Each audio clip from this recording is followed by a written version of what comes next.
एक बार की बात है, एक गांव था जो घने जंगलों से घिरा हुआ था। ये जंगल दूर दूर तक फैला था और गांव के बुजुर्गों का कहना था कि वहां कुछ अजीब और अनजानी ताकतें वास करती हैं। ये जंगल हर किसी के लिए भयानक और डरावना था। रात के समय गांव वाले कभी भी उस जंगल में नहीं जाते थे, क्योंकि उनके अनुसार वहां एक ऐसा राक्षस रहता था जो किसी भी इंसान को अपने पास भटकने नहीं देता था। उस जंगल के बीचों बीच एक बहुत पुराना पीपल का पेड़ था, जो इतना विशाल था कि उसकी जटाएं और शाखाएं धरती को छू रही थीं।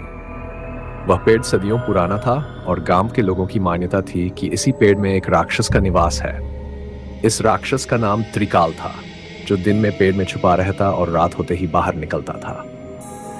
गांव में हर किसी को त्रिकाल की भयावहता का अनुभव था, क्योंकि जिसने भी उस जंगल में कदम रखा वह कभी वापस नहीं लौटा। त्रिकाल का इतिहास कहते हैं कि त्रिकाल पहले एक महान योद्धा था, लेकिन वह अपनी ताकत के घमंड में अंधा हो गया था। उसने कई निर्दोष लोगों की जान ली थी और अपनी शक्तियों का गलत इस्तेमाल किया था।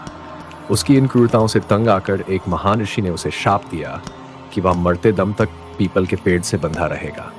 उसका शरीर तो समाप्त हो गया, पर उसकी आत्मा उसी पेड़ में कैद हो गई और अब वह राक्षस बन चुका था।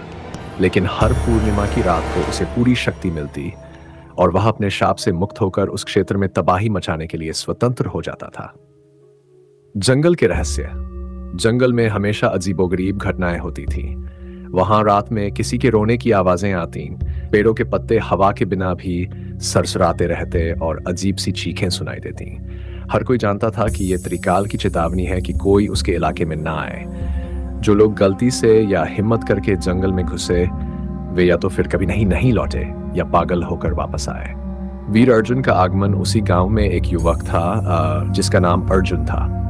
वह बहुत साहसी और निडर था। उसने हमेशा से अपने दादा दादी से इस राक्षस और उसके रहस्य की कहानियां सुनी थी और उसने ठान लिया था कि वह त्रिकाल का अंत करेगा।